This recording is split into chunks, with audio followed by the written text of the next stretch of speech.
was very was a very long and challenging and dense day.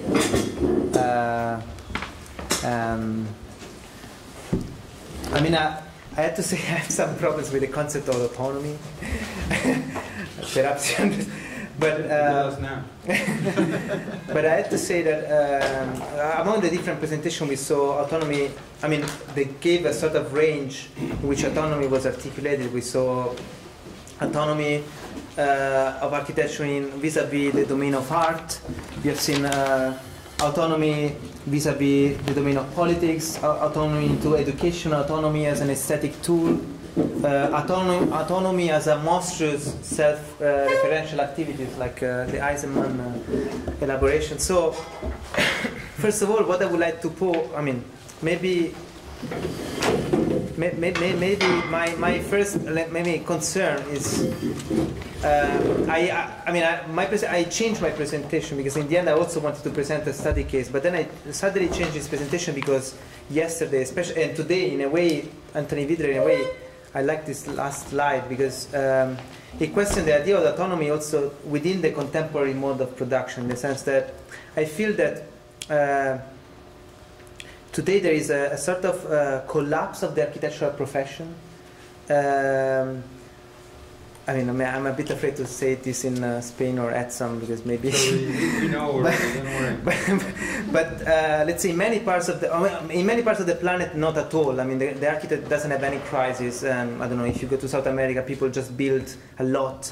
There's not so much precarity of the architectural profession. But I feel instead, at least within the European context, not only that there is a problems with the architectural profession, and I believe, at least from my point of view, I feel that the architectural profession is losing its own kind of specialization. So on one side, I advocate the idea of autonomy in the sense if the autonomy could be a strategy to reinvigorate from within the architectural profession, but also at the same time I feel that architectural profession needs desperately to update its own tools of interventions and also to update its integration with other disciplines. Unfortunately, I mean, it's something that I say with a lot of regret, but I feel that sometimes there is a kind of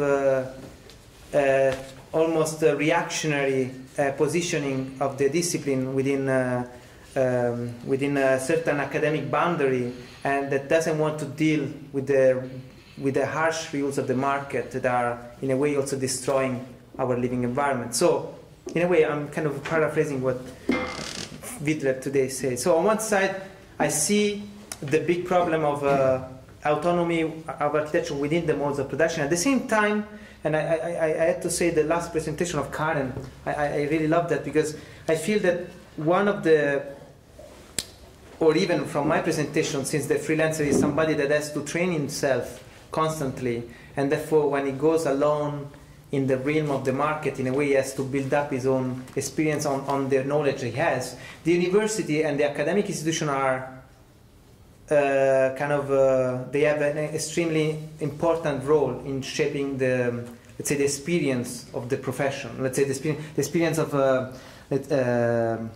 the architect as a producer, not anymore only as a producer of building, but also as a producer of intellectual discourses, as a producer of ideas and concepts, as a producer of articles and essays. So an architect is able to relate again with society, but also in a let's say proactive way. I don't know really how to articulate that. So my question is how you relate your different approach to this, because sometimes I feel that there are certain problems of form that I truly understand and I endorse. I mean, today we have seen an amazing presentation of the Eisenman, let's say, methodology, but also I would have loved to present Unger's methodology in a running to the form. But still, I feel that there is a total detachment of those kind of exercise within the contemporary bare production of architecture. So I would like to question the table and perhaps even trigger this if you could, in a way, relate again your presentation within the larger, let's say, mode of production. I mean, contemporary mode of production. I think in following on Karen's presentation, perhaps architecture schools are a good place to look at autonomy, because in the work, I mean, in the so-called real world, right? We know what there is out there, and but curriculums of architecture schools are really the ones that say much more about what architecture is in a kind of ideal sort of notion. So, for example, rural studio in the United States. Yeah. Okay, to what degree is architecture conceived as something autonomous there? Right. I don't know if you know rural studio in I think Auburn University, where a group of students and professors go to a kind of poor southern U.S. Town, and they build a library for them, or they build and out of recycled materials and so on. Are they exercising autonomy by doing that? We could compare. There are many different programs, especially in the U.S. There's a whole panoply of types of architecture programs, and then there are other ones that where there's no contact whatsoever with potential users or clients or whatever you want to call them, and where a very much more individualistic kind of architecture as personal expression is taught. I mean, maybe those represent kind of two extremes of pedagogy that serve to illustrate, I don't know, the bounds of what we're talking about. Is there anybody who wants to react on? I wanted to ask you, Karen, how would you argue that your choice? I mean, Caruso St. John, they try to be nice. Critic, he tries to be naughty. And Valerio Ligati, that doesn't give a shit because he has good taste. So I think it's. I think that I don't know how did you choose them. I mean, for you have an argument, but I would say that you say Valerio Ligati is almost like a Spanish architect, Almost like a Spanish architect, here. You get trained, so you have good taste. So your choices are based both on the authority of knowledge. You're an architect, and the fact that you have the capacity to choose. You have good taste, so you distinguish beauty from ugliness, or good from bad. It was funny because it's true. The web page of Valerio Ligati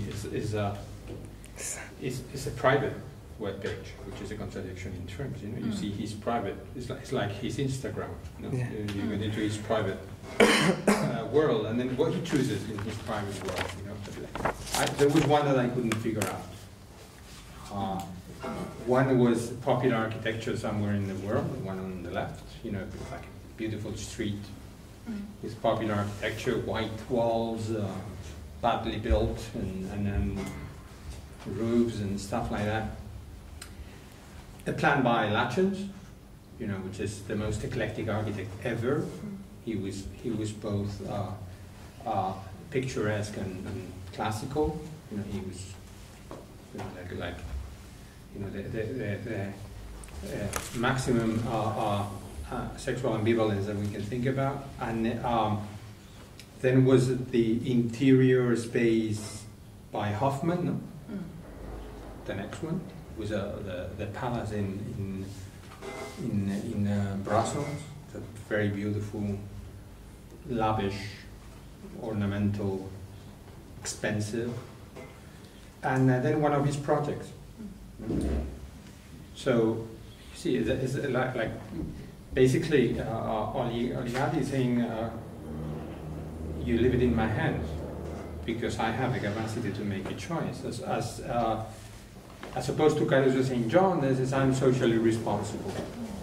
You give me a project, and I assure you that I'm going to make it right, because I understand the subtleties of life. So I look at Italy, and piece of Italy, and then I realized that the city is built in time. It's a collaborative work, and you know, it's not one single thing. It's not one single program. It's just the result of life moving ahead, and it's a social system in and on itself, because it's built without one single idea in mind. But the truth of the matter is that what's most contemporary is big. You know, that's what young people want to be. They want to be successful, and in order to be successful, you have to be naughty. You have to defy the system. You have to defy by becoming one of them. Like what Michael said a few years ago, you have to start being an artist, and you have to become a manager. You have to manage your image, you have to manage your business, you have to... So, you know, I think that this discussion on autonomy is in self-defense. Because... kind of retreat from this. Well, you know, you see, if we take these three, say, as a sort of a map of options, at the end of the day, architecture is always either defying the world by staying outside. You know, I have a good taste, you come to me, I tell you, so ligati. Or else we look like people that will behave well, like Caruso St. John. We will do the right thing, we will not make noise, we will not create problems. Or else big, in which, you know, the Kulhasian thing is that you know, you want trouble, I give you trouble because I'm going to make it, you know, big and noisy and spasmodic and troublesome, and because this world is about image. So in any of this, the concept of autonomy, if you compare with any of this, the concept of autonomy, I think is a defensive concept, and I agree with you that I don't like it very much myself. But I think it's defensive from our point of view, because we teach architecture, and we have to defend, as you said. We have to defend that there is something to be taught. But I think that's because this is an academic realm. The moment you move out of the academic realm, then I'm not sure whether there is any point or any reason to defend autonomy. I think it's specifically something related to academia. And the moment we get out of here, then we have to disguise ourselves. Because Oligati, Big, and Caruso St. John, they know as much about architecture as me or as any other of them, But when they get out, they don't display that knowledge. They don't offer that knowledge. They protect it. They don't have a project. They hide it. I mean, sorry. Yeah, no, thank you very much. I think you made a very nice sort of definition of those three architects that I chose, and in a sense it would be, I chose to as cases some very well-known and established architects, and in a sense it could maybe have been more interesting to find less traditional offices. I mean, they're not the mainstream, but still operates in a fairly traditional area of architecture. So to see whether this idea that I have that there's a certain knowledge embedded in architecture that can be used in different situations and also less traditional situations. So it would be very interesting, I think, myself, to look for other kinds of practices and see how architecture is, in a sense, defined there. And then, but I thought it for me as a teacher also, when I try to explain to the students or convince the students that it's very important to study architecture history in order to create the new, some of them will say that, or having experimented with teaching that is really very much about sort of stealing ideas and working with them as a starting point rather than starting from a program or a brief in a more traditional sense. Some of them would say that this is not what goes on in the real world. I would like to point out to them that maybe it is what actually goes on in the real world, because maybe it's not so much a question of having a good taste, but having the ability, I think, to look very hard at architecture and to what exists and finding ways of using that in new situations. And I think actually someone like Peter Eisenman, for instance, in his discussions on what, for instance, this essay that he wrote in Oppositions about Le Corbusier's Maison as a self-referential sign. This way of looking at architecture not as a product of a certain time and a certain economic situation and whatever, but also as something in itself gives us a material, I think, that can really be used in many ways. And that's in a sense a kind of applying that autonomy to the architectural object as a source of inspiration for new situations and new contexts. I don't know if that's really very clear, but I think there's more to it than good taste. I think there's this ability to look at spatial compositions or structures in a certain way, and to be able to reinterpret that in new ways, see potentials of what is really there. And it's not that different from what we do. I mean, the School of Architecture where I teach was not built as a School of Architecture. It is housed in a number of buildings, an old merchant's building from the 17th century and a school building from the 30s and an office building from the 70s. And we have no problem appropriating architecture in new ways in our habitation of architecture. I think the same kind of way of dealing with architecture can be done in the production of architecture. Maybe instead of talking about autonomy, in this sense, we could use the word discipline, I think. I mean, since there is a university, there is somehow to be a discipline. Otherwise, the university doesn't make any sense. And I would add that from my point of view, or from the point of view of my paper, that actually was not concerned with this issue, maybe the thing is really the architect as an intellectual, and in this sense, the pedagogy is really important. And I mean, out there, I mean, in the real world, the so-called real world, there are a lot of problems, but there are also a lot of rhetorics, a lot of not so interesting things going on. And I think that the discipline, the university, the autonomy could be a way to also to make an opposition against that. It's not just a retreat to me. It's also a way to take a position against something. And in this sense, I would also say that actually it is also quite an old topic that goes back to Alberti, I think. Yes. And I also think that this is particularly interesting because in the moment in which a lot of theorists and critics like Mario Carpo, Picon, or not to mention Schumacher, or whatever you think about him, they are saying there is not anymore the Albertian paradigm. While I think that to think ourselves as intellectuals, we could say something more about the world rather than just following what's out there. That's my position. See, I had a boss for a long time that very smart guy that he never told me, but he did it every day. Whenever we were in a site visit, like in the real world, as they call it, you know whatever that is. Yeah. Like if this is real. That's for sure. That's for sure. The real world, site visits and construction companies and people stealing money, this kind of thing. He would behave like an academic, and he would talk like a teacher, and that gave him amazing authority. Amazing, so much authority that he manipulated the real guy.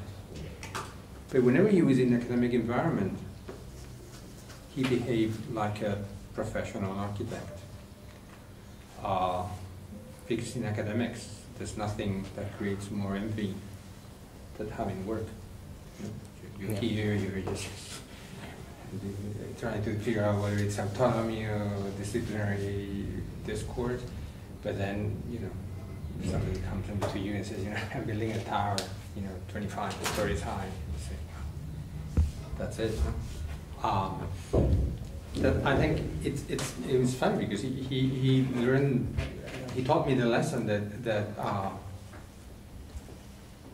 the moment you excuse yourself for being knowledgeable of something, and in the case of architecture, it's the connection between the disciplinary discourse and the management of reality.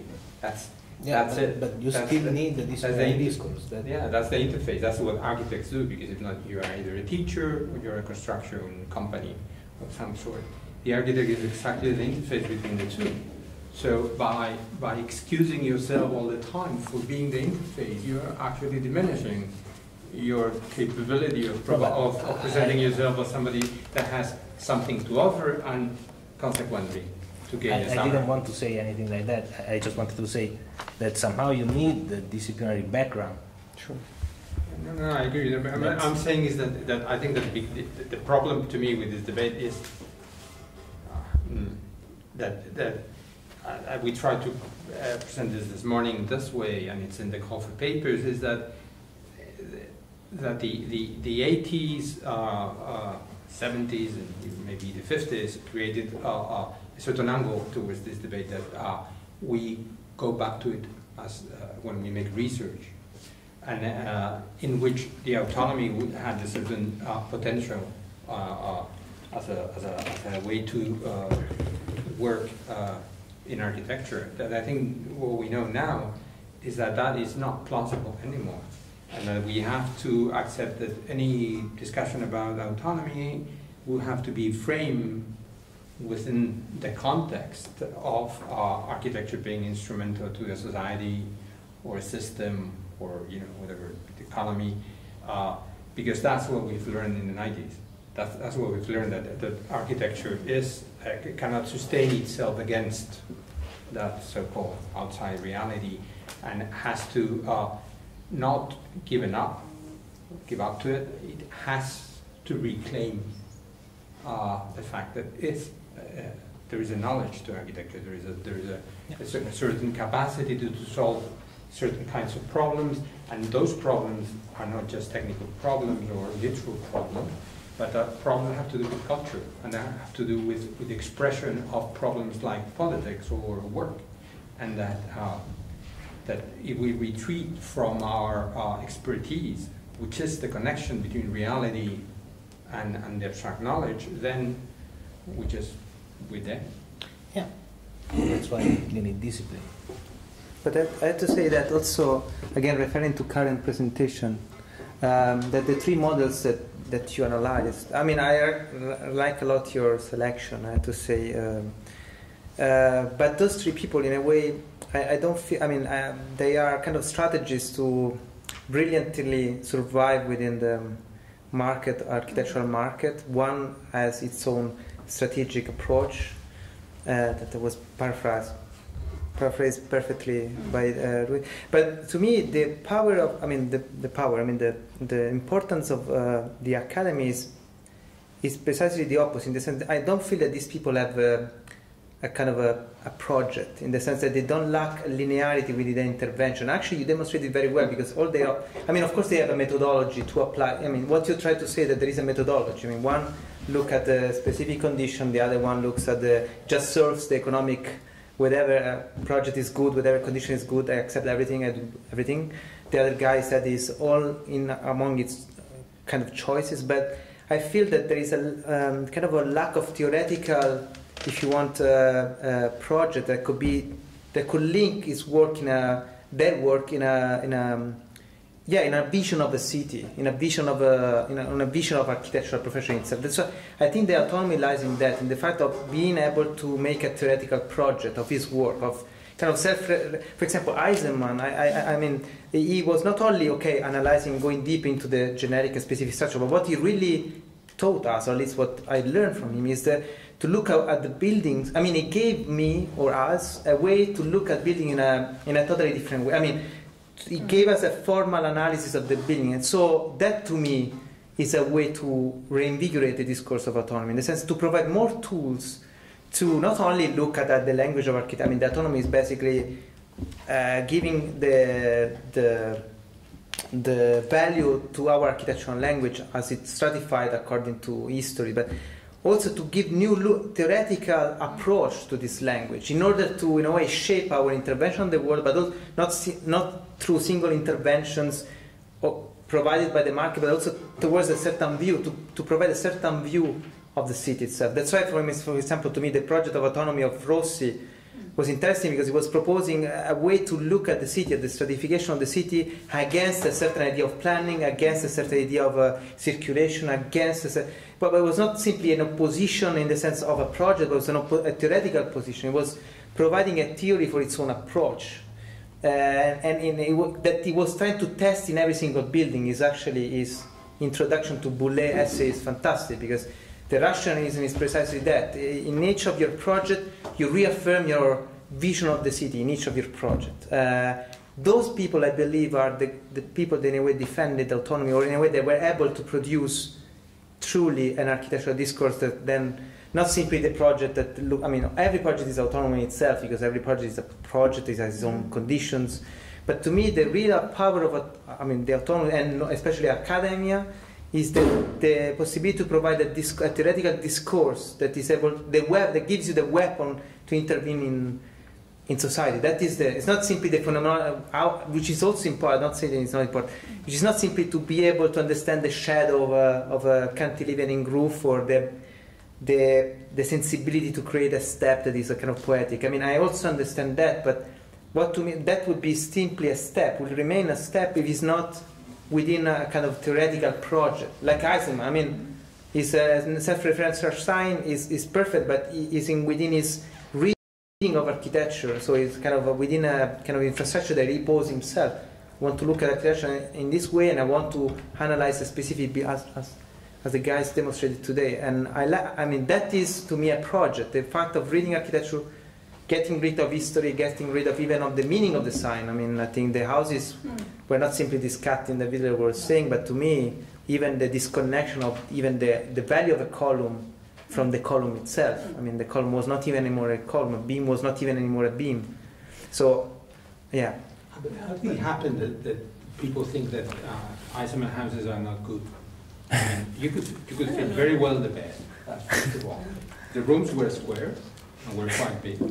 They were stepped. There was a nice idea. They could light from above and from below, and it was a beautiful house. However, it's an academic project because it's a 9-square grid. Like they used to teach in Texas. So the thing is that ETSAM's project comes from academia. And that's what I think is problematic for his appearance in the professional world, is that there is a project, there is an argument to it, there's a theory, there is a mechanism, there is an analytical mechanism, and the moment in which architecture becomes visible, so defined and so well argued, then it becomes problematic. But the house, I wish I had that house. I mean, they had like an open plan in the ground, no walls, a beautiful view towards the right orientation, a nice shadow made by the... It has a column going through the dining table, no, and it has a glass floor where the matrimonial bed is, so it has to be 2 separate beds. So apparently that was against the client's wishes. Maybe you could put the bed and the table another place. I've seen rooms which are much worse, and they were designed by Lanchons. And they were like that, and I'm not sure. Defending the project, actually, which I thought was... But I think about what you were saying about this, maybe that was something that happened at that time, today, and today it's a different situation. And I think that, so it's difficult to establish a similar complete theory of architecture and to ask for that. And maybe I'm just thinking a bit aloud here, so maybe it's not too rigid, my thought, but maybe today in academia what we can do is look at these sort of pragmatic offices, because they are maneuvering in a so-called real world where things are not completely controlled by them, and trying to understand what is it in what way is this architecture? In what way can we link this to the discipline of architecture? So it's a kind of interpretation of what is going on that is maybe a way of making an academic discourse today, more than producing this sort of ideal vision that we learned earlier. I think it's as if that time is for a period of time at least. But I mean, a name that is quite successful now and for a long time is Branculas, who has a cultural project, who has not purely academic project, but has an agenda, as he was mentioning for Rossi. Every time he makes a building, he makes a statement about architecture, and it was also in the Parc de la Villette. It's like that. There is a disciplinary content that is somehow negotiated with reality. I honestly don't see it so problematic. That's actually what makes it interesting. I think the work of OMA is that It's quite unique. Yeah, it has a strong theory behind it. We were all that smart. Whether you like it or not. No, I'm saying I wish I was that smart. I mean, I wish we were all that smart because it's not. I mean, it's amazing. It's exactly that kind of connection, and it is successful. But it's not. It's an exception. There's I don't know. But maybe the academia could try to, as a pedagogy, work on that. I don't know. I think Kul has been hitting the academia in order to make sure that they don't link it to him. Yeah, but he still teaches. No, he has the academia within his own office, because Harvard is going within his own office. Actually, this is a new paradigm of the academia within the... But it's not anymore even the profession.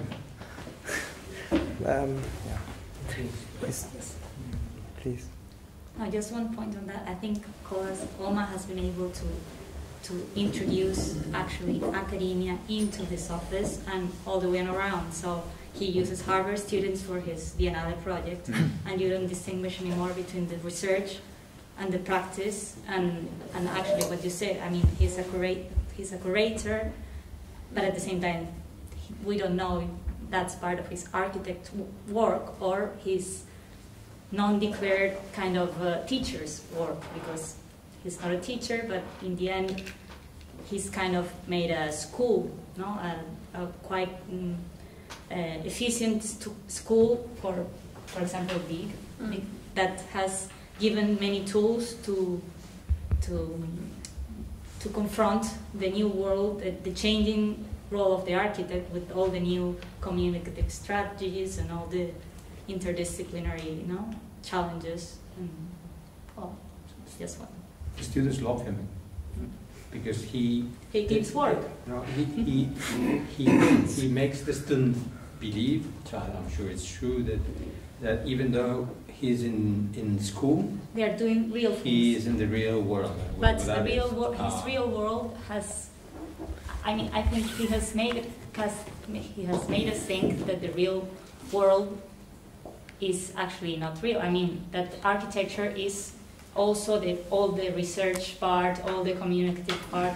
So he make the students believe that making all the research work, they're actually doing architecture. So that's the tricky. Well, it's tricky, but it's. You don't think so? You don't think that the research they're doing is architecture? Yeah, but that's the new thing that maybe when there were lots of things to build and architecture was more constrained to building, this didn't happen. I mean, this wasn't that evident, I guess. You know that when he started the project, the Harvard project of the city, whatever the name is, which is years ago, he shipped completely the scheme of the Harvard School of Design by telling the students, or proposing the students and the school, that rather than working on their thesis project on their own, they could work on this research that would be published,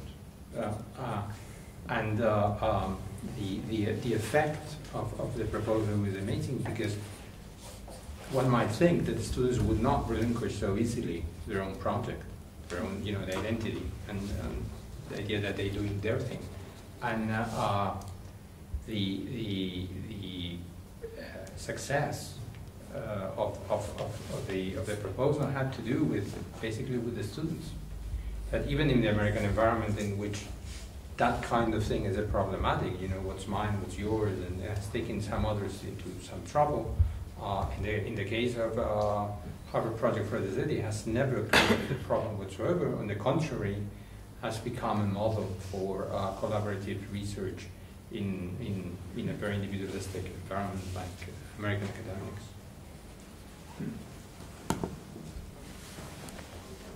Anybody wants?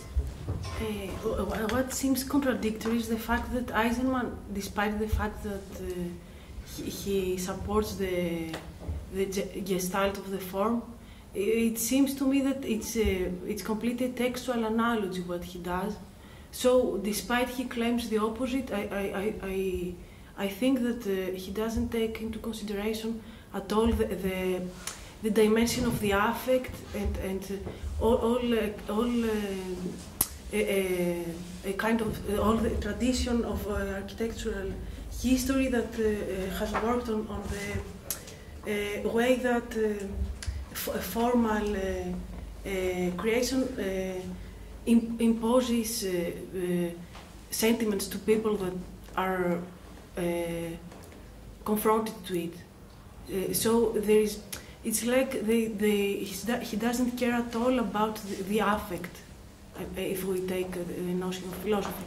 And in the case of Rossi, what seems more interesting is that with all this concept of memory and his analysis of how the forms in the city are traces of the way we understand ourselves. It's like he does an analogy between the city and the affective side of human nature. So I think that architecture can be autonomous if responds to this dimension of affect, of sentiments. Because if it's textual, it's not disciplinary, because it's like it borrows the tools of literature, of other disciplines, and even in literature there are much more approaches than only the structural ones. That's my point of view. What difference does it make to borrow the structure of language, which is the one which is behind textual analysis, and the structure of mathematics for Renaissance architecture? I mean, what difference does it make? Mm-hmm. What difference does it make? Architecture has been borrowing models. No, it doesn't. That's the problem. It doesn't make any difference. He uses the term autonomy, critical, disciplinary, and all that. But I think that the material of architecture cannot be only structural. It has to respond to the affective dimension of it in order to be able to have access to the way we perceive space, other people. It's like, it's not human if it's only the structure. That's my feeling. So.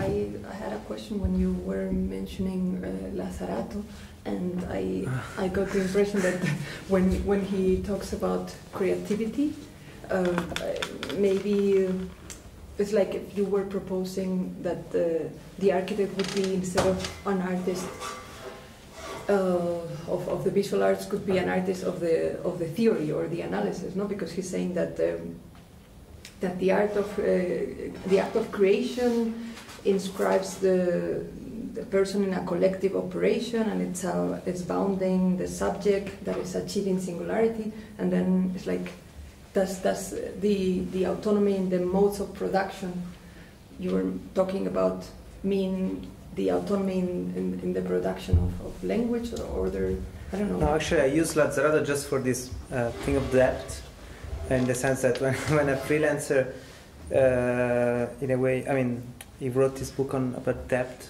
and basically when you undertake a a job or a challenge, basically you become a debtor towards a creditor, because basically you promise to your client to deliver something. So from when the moment in which you accept the job to the moment in which you deliver the job, you embody the subjectivity of somebody that needs to fulfill, let's say, a debt. It needs to fulfill a sort of mission. And if you lose that opportunity, if you don't deliver on time, sometimes, especially in the case of very little kind of entrepreneurs, like autonomous work, it might be a disaster, because basically your let's say competence would be totally ruined, and even your identity within the network of profession will be totally ruined. So I use this metaphor of debt creditor, because in a way you are in the hands of your client, and sometimes I have to say that this, especially for the freelancer, is a problematic issue, because the client is what in the end defines the quality sometimes even of your work. I mean, that also is in a way also your enemy. Is the guy that even provides you the possibility to exert your job, but also is your enemy in the sense that you have to convince, or you have to impose, or you have to provide your own idea towards the project. And so I mean, it was only within that. I didn't really consider within the artistic let's say domain, because in the end that's not so different from the role of the artist executing a self like in the precarization of the self-exploitation. There's this book from this aesthetic philosopher Bojana Kun's Artist at Work, and it's exactly the same way as the architect works. So when you were proposing that this passivity, it sounded like the most subversive way of doing would be like a very Melville way, like Bartleby, like not doing anything. It would be the only way. But since we are here, it's like that's not true, and that doesn't end that well. But also, I mean, today we mentioned art many times in this conversation, and I feel that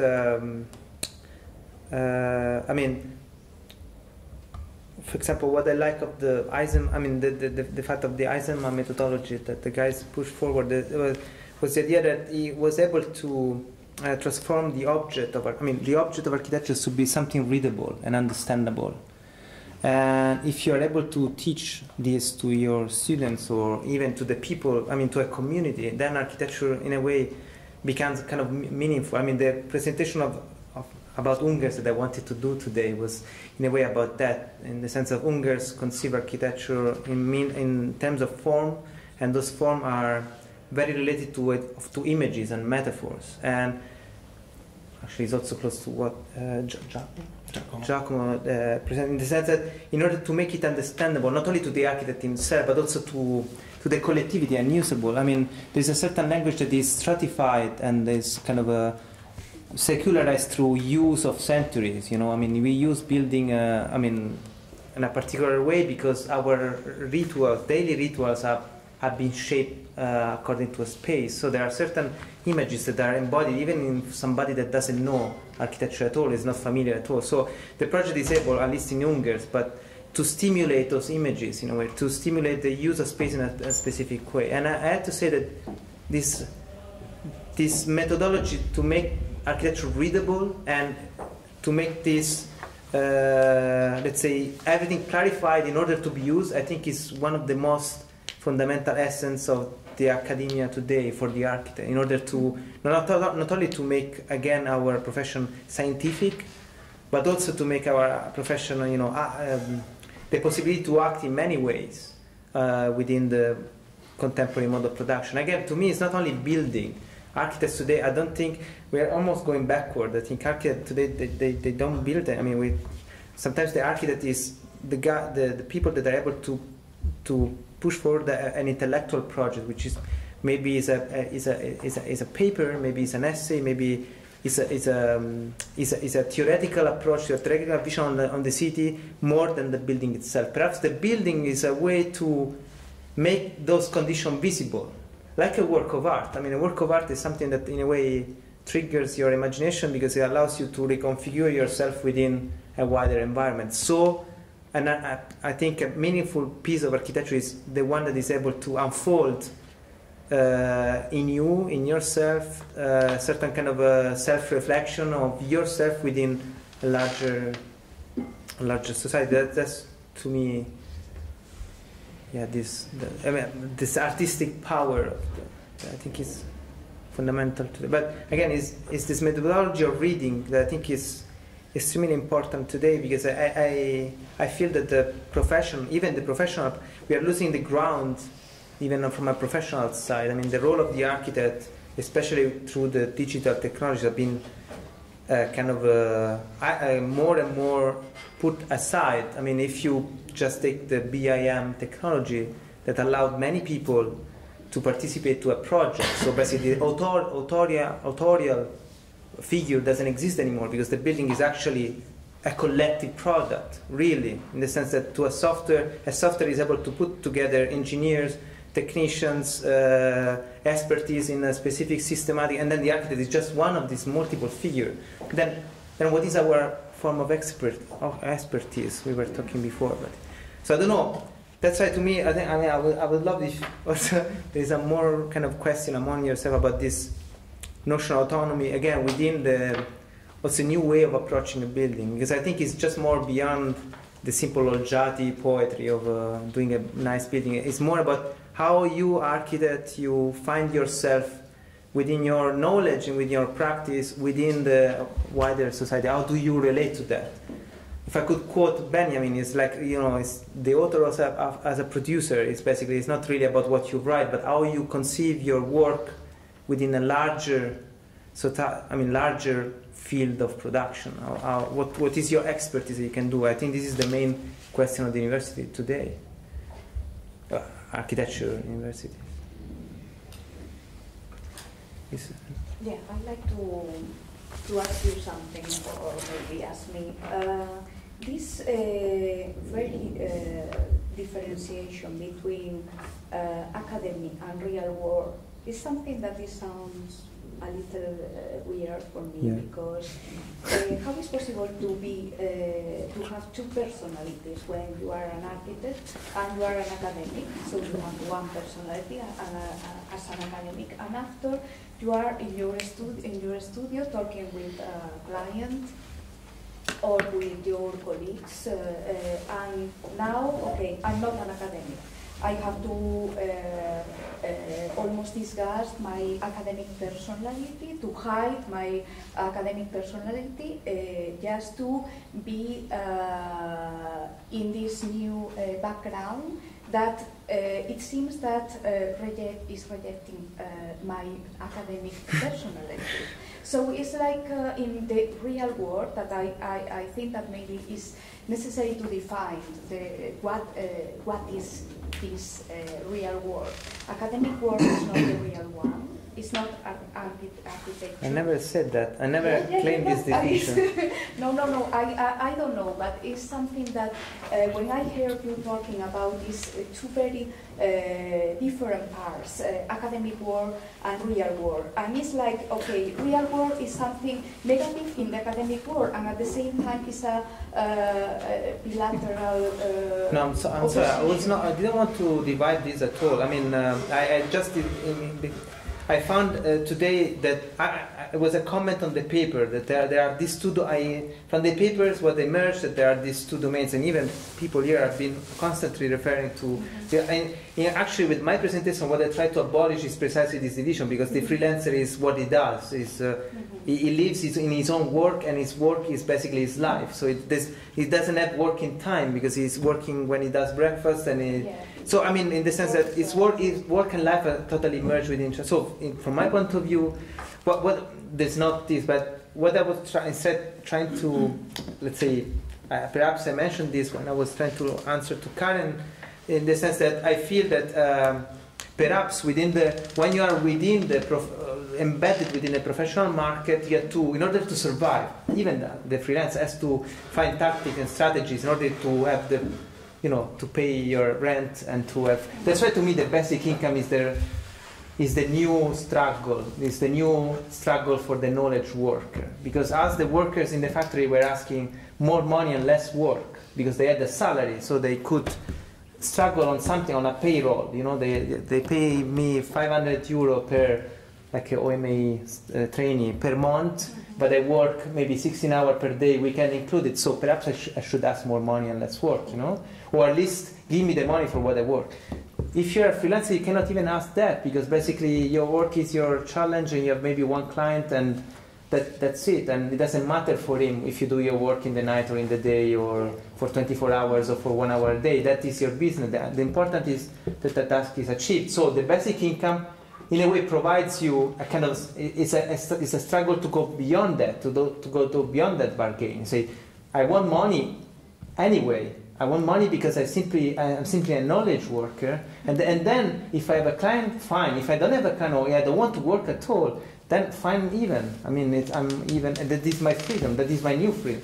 So that's why I finish with this claim of the basic income, because to me it was precisely a way to leave this impasse of the salaried worker. But I never tried to, again, I was answering to this domain because I feel that when you are within the professional domain, you have to find strategy to survive. But within the academy, I feel that sometimes there is a lack of a theoretical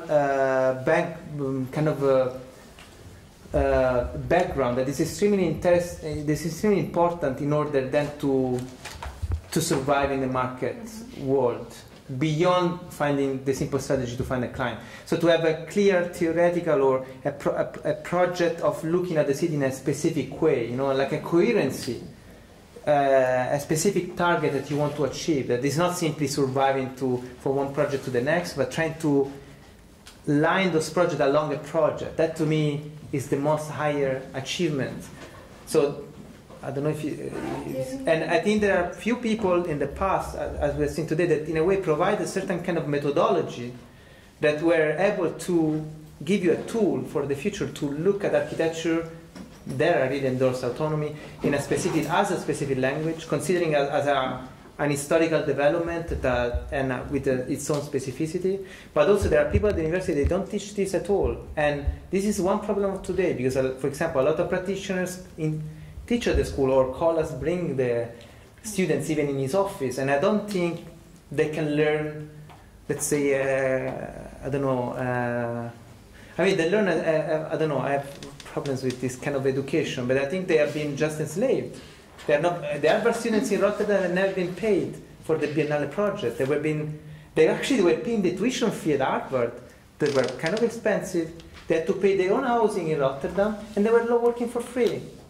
So if the salary or the remuneration for this is your little name among the credits of the Biennale, fine. But I think there was another issue that's why I did this presentation today. They should have perhaps made a struggle rather than just endorsing this project. In fact, I don't know even if it's successful, this OMA. I'm sorry, it's going to even be recorded. So I don't know, I have a lot of problem with this. Well, I think it is architecture alienated itself from reality, what it is, when it disguises itself as art work or academic work. But not so long time ago, when it decided that it could, the analogy of the language that we use continually, rewriting, writing, reading, turn architecture into a language, and it's a language that we talk, and not everybody talks. Yeah. It's implied in the language. I mean, you either learn the language, or you cannot talk with the people that talk the language. And I think that we don't realize how important in the concept of autonomy was the acceptance of architecture as in this analogy to language, which has to do with textual, with structuralism, with post-structuralism, with semiology, with whatever it is. This comes from 60s, so this is now there's nothing we can do about it because it's so long that it's older than we are. But that is one of the main mechanisms that have turned the architects somebody that has to modulate the way they talk, the way they create themselves, depending on who are they talking to, which is their constituency. And it's not just that when you're in your studio, in your office, talking to a client, you are a different person than when you're in your school. But that you share different parts of your knowledge. You use differently the language of architecture, so to speak, within that analogy, depending on who are you talking to. Yes, absolutely. But I think that is the same, for example, if you are writing an essay, for example, or you are working in a project. The methodology is different, but really you have the same background, you are the same. So this is a strict differentiation between academics and real world is something that sometimes... Okay. Maybe, I have to apologize for this. Maybe because when I hear something like this, sometimes I think, okay, danger, be careful with this, because Okay. the limits between thinking about academic work and real work is that real work would be expanded to the only commercial work. So to try to separate completely these two parts is like, okay, I'm at the school studying something, and when I finish, I'm an architect, and now I'm working for society, but in a very commercial. No, I will never work for society. What I wanted to say is, I just made that distinction for sake of provocation on this table. But Left. on the left table. But No, he's on the left, I'm not. I don't know. Anyway, I'm not in the right. maybe I should have used the word academia or autonomy or whatever, and the professional realm of architecture. What I wanted to say is that maybe academia is the place where students and future professionals can find a critical approach to operate in the professional realm of architecture. That's it. I just wanted to say that. But I try to design, and honestly, when I design and when I'm writing, I'm two different persons. Really. I think some things, and then when I design, I just say, well, I like it this way. Doesn't really matter what I think. Of course, I'm always myself, but I don't know, maybe I have some problems. No. Maybe You mean different as in Dr. Jekyll and Mr. Hyde? Or? No, not that much. No, I don't. I'm not so.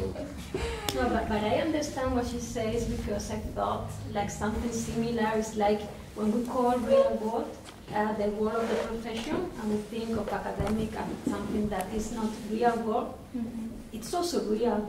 And then we are like setting a line between something that is better than the other, because real is like is effective, is like better, is useful to society, and the other is like. There's an expression in English. It's all very fine in theory, but will it work in practice? Right? It's very kind of empiricist kind of point of view. The French, on the other hand, like to say, "Oh, it's all very fine in practice, but will it work in theory?" Yeah. But the thing is that nowadays this border or this line between academic work and practice is completely blurred. I agree totally with Guiomar, with what you say about practice as a mixture of researching. It doesn't mean that every architect has to work in this way, sure. But this is a reality, and this is like a very pushing, emerging reality now. And I think since the 60s, Bidler, in his book Histories of the Immediate Present, he describes how there is like a wish to define an interior of the discipline, because with the new forces, economical forces and everything, you feel like you don't know which is your specific field of action. So there is a need to to define an interior and exterior. This was the 60s. With globalization, the situation has just exploded. I think that we cannot keep in this discussion anymore. We have to accept that there is a diversification of the work of the architect that includes writing, researching, curating, editing. I think is also very important, and everything. Sometimes you can separate, it's in an option, but a lot of time there are mixtures between these fields that are quite interesting. For example, I've seen like curatorship projects that have evolved into architectural design projects, because you use the space of the exhibition to connect with society and then build something different. So, of course, we have to be aware, as you say, of the tricks and the difficulty of what happens with media and exhibition and produced just for like illusory field that doesn't impact in society or the real problems and difficulties that are demanding or requiring or expertise. But on the other side, I see that we have to see this like an opportunity to build and explore and create, and to be architects at the end and make of these situations an opportunity for a project. Also, with a critical view, of course, we have to balance between the critical view and also exploring opportunities in this situation. So I think maybe I miss a little bit like a new discussion, not about autonomy, the side and the side of the discipline, or there is a diversification of practice and cities. People are talking about this like if it's just adding a sum of things, a sum of professional possibilities, but it's not just a sum, it's a new situation where we have like a broader field of action, and then we can choose, and I think it's absolutely legitimate to choose a little portion, which is for maybe a structure or a little one, and I'm going to work in this. If you have like a discourse or a coherent project about it, or maybe you want to explore other situations. No? And I think it's a waste of time to see these different options, like enemies, or like they are destroying each other. I think there are different choices that can coexist in the former practitioners today. This is my view. I agree with your position because I think that we are talking exactly about the same thing and the same situation, but with a different point of view. That is different to trace the lines, the borders, the limits between things. These walls could be different, could be stone walls or translucent walls, or it depends. Or to see this from the point of view of one complex profession in which there are different branches in the same tree. I think that the situation is more or less the same, the reality that we are talking about, but the point of view is completely different. And I would like to mention, because I agree with Francesco in the position of architects, and not only architects. And I think it's not a debate about academia and the real world. And there's a lot of debate now about the end of professions. Yes. The professions as if not only architects, but carpenters. I mean, now anyone with his own phone can search for knowledge outside his own discipline. So there's a kind of blurring of what we do. And I think it was Elon Musk in a recent talk. And Elon Musk is this visionary that's founding Tesla, and now that he's making money with Tesla, he's thinking how to conquer Mars. So he's thinking really in 50 years ahead. And for him, it's very clear. It's not about academia and real world. The future is going to be about people working to make money or working to make meaning. Those that will work for money will make money, and those that have their basic necessities covered may be able to work for meaning. And I guess for architects, it will be those that. I think the debate is far outside the domain of only architecture. relates to arts, it relates to everything in the society. Has any idea of how people working for meaning are going to earn their lives? I'm very interested in this. Well, either we live in a country that has basic income from everyone, which Switzerland almost voted for this law a couple of weeks ago, or because you inherited money from, or yeah, that's real. Again, no. Yeah, or maybe because society understands that this is a real profit for society, so this could be paid too. I still have a question about the standard properly. When you said that buildings in the end needed to convey meaning, or this role between the building and the communication towards society, in what way is that different to what maybe Christoph Baumberger said in Identity, Character and Style from building works? And he was speaking about how to convey words such as greatness into a building, a cathedral. And I'm sure you're not talking about that. No, so. No, I understand. For example, the building that I chose today to be shown. I mean, there are certain buildings. Maybe Michael Eyes wrote this fantastic.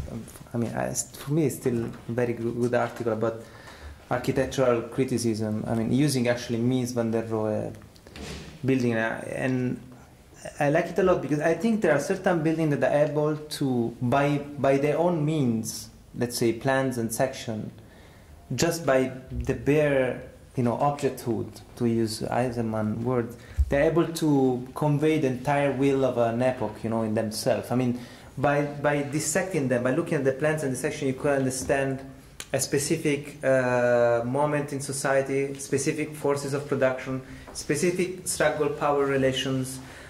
More or less what the panopticon today has been mentioned by, if you want, by Anthony Widler, in the sense that the panopticon is not a figure. I mean, it was a figure that in a way was converging specific kind of power, spreading in different parts of society.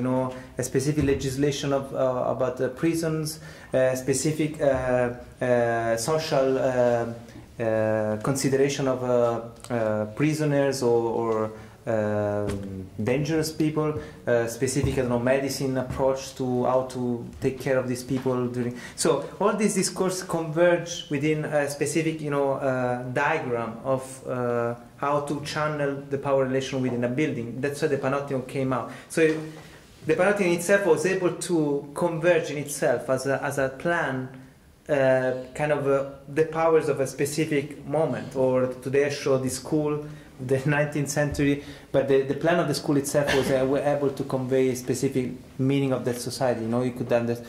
So the same thing. What I'm saying is that there are certain buildings that better than others are able to really provide a cross section of what happened at a specific time, a specific place in a society, or much able to critically present the, let's say, a specific moment. That's why I think they could be read. Even they can be even used by the population, but even from power forces in a bad way, from a propagandistic way, for example, they can be appropriated easily. But precisely, what I like to say is that they have been, in their objectivity, they are able. I mean, they are kind of appropriable because they propose a clear statement, or they clearly show a specific relation of power. That's, to me, this easy readability. I don't know.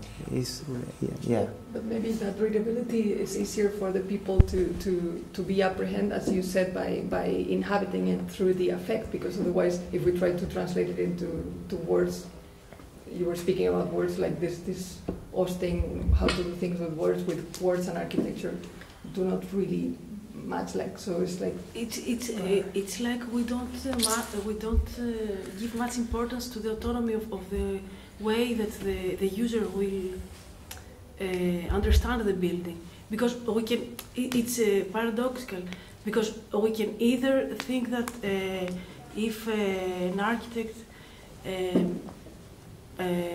can construct a building that is readable. This is, from the point of view of the architects, something like a declaration of his power.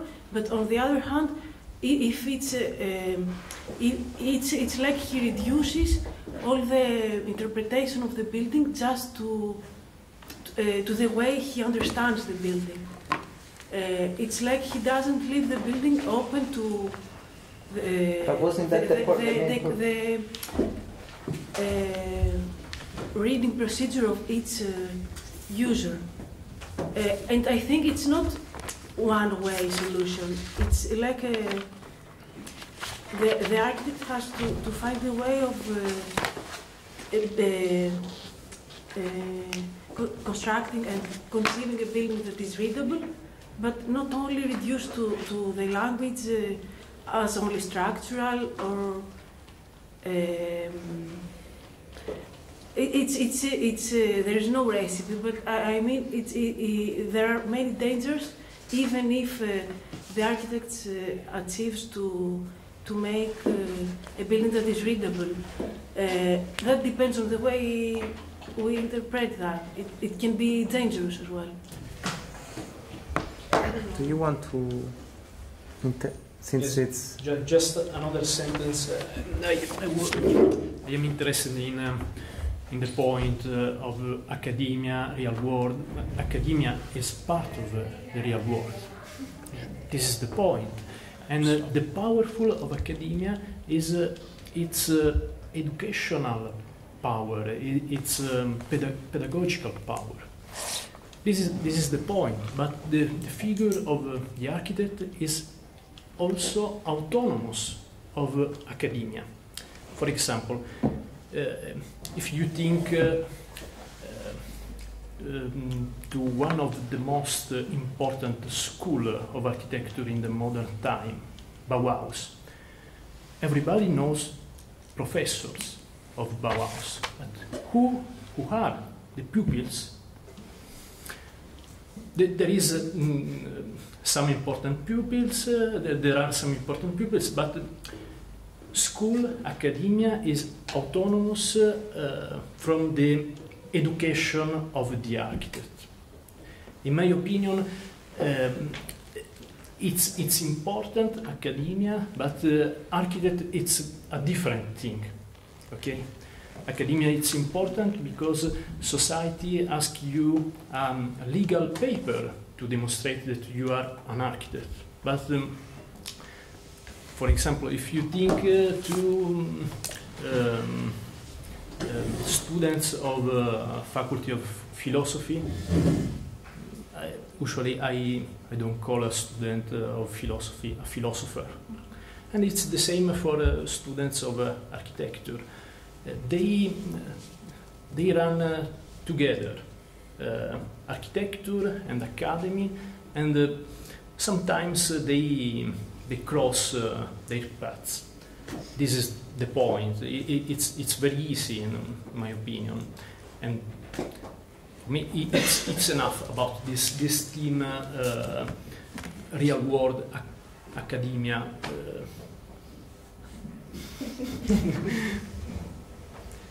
I think that, sorry, you're so tight, I suppose, but I'd like to say a couple of words about Francesco.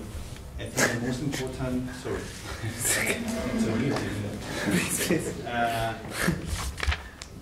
the term, the sheets you proposed to us for this session, I think it's very important to avoid the debate on autonomy once again. Form of life is a very important term, just to agree with your opinion too, because in your examples you can find in Mies van der Rohe how in 1932, if I remember properly, the catalog, the prologue of the catalog of the, you remember this association of German materials and construction and so on, you can find there some words of Mies saying the most important things in architecture right now is to think about form of life. So if you research about the form of life. You can find this term also in Wittgenstein. You know, Wittgenstein has a unique book that was by his nephew, interviewing with this very difficult person such as Wittgenstein. You know Wittgenstein that well, it's and you put properly, I think, the term form of life in Marxist terms. This is your point of view. Yes. You are established there. I think you can go a little more far. If you think, for example, in the difference in bio-zoe, the different forms of biology, zoology, because this is the difference between in which Agamben is putting the term form of life in his book, means without end. Yeah. So you can find there how to describe the term of form of life, which is form of life is the life. You cannot separate the form of its form. So he said at the moment of the book, the beginning of the book, it's important not to go back to Marx in this term, because it's related to classificate the poor people and little money and so on, and instead to go ahead, for example, with Arthur Koestler, I think it's Canadian, thinking about media and put the form of life to grow up the concept from years to the present. So I think it's very interesting to know and to research of how to separate the classification of groups of people, like heterosexuals, homosexuals, singles, labor, and so on. And the form in which it can be done, I think it's because the architect is inside the culture. I discussed it 5 years ago with artists in Seville, here in Spain, southern Spain. Pedro Lee Romero is an international artist and very famous.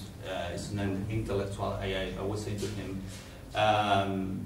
architecture is outside of the culture. And he said, architecture is doing to the people to have their concrete behavior and to feel like they want to feel to the people and so on. The responsibility of the architecture is higher and higher.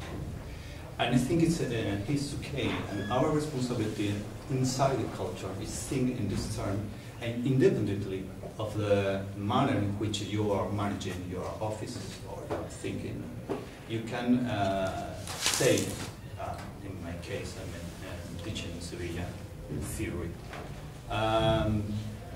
how to translate all these problems into a practical, in very blurry context, because an object in architecture, this is not the meaning of our work. The meaning in architecture is not pretending, but architecture at the end is meaning. It's meaning. If you want, or if you don't want. So I think it's very important to consider your shift, not to think properly. Autonomy is I think it's an exhaust debate, and you are wondering now, what are you doing here? But I think in our session tomorrow in the evening, we can try to defend this point of view and to support your point of view, which you are saying form of life.